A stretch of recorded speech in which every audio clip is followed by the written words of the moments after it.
বলেছেন আমার উম্মতের 12,000 মুজাহিদ যদি হয় বিইذনিল্লাহ আল্লাহর উপর ভরসা করে তারা কখনো পরাজিত হবে না। কাম মিন ফিয়াতিন কালিলা গালাবাত ফিয়াতান কাসীরাতান বিইذনিল্লাহ।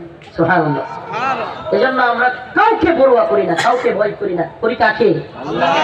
কি ইমানি তাকত নিয়ে আমাদের মিসাইল কম, বিমান কম, কামান কম, ড্রোন কম, বন্দুক কম, গুলিও কম, অস্ত্র ভারতের বেশি হইতে পারে, কিন্তু একটা অস্ত্র আমাদের ওদের চাইতে 1000 গুণ উত্তম, সেটা হলো ইমানের অস্ত্র।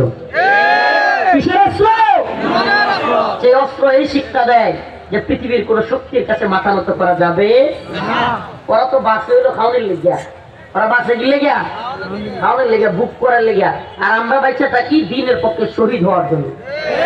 এই দোয়া করে আল্লাহর কাছে, আল্লাহুম্মা রযুকনা শাহাদাতান ফি সাবিলি, আল্লাহ আমাদেরকে শাহাদাতের পথে শহীদের রাস্তায় মৃত্যুবরণ করার তৌফিক দান করুন। আমিন।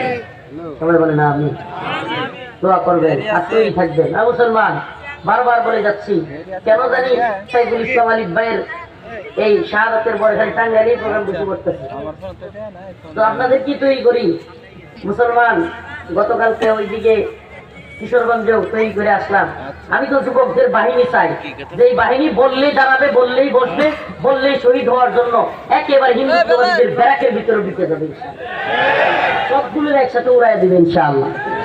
মনে করিয়েন না ওই নেতা যে পালায় গিয়া কিংবা বিভিন্ন গুহার মধ্যে লুকায় থাইকা কর্মীরারে বলবে ডোনাল্ড ট্রাম্পের ছবি লয়ে না, আমরা এই নেতা না।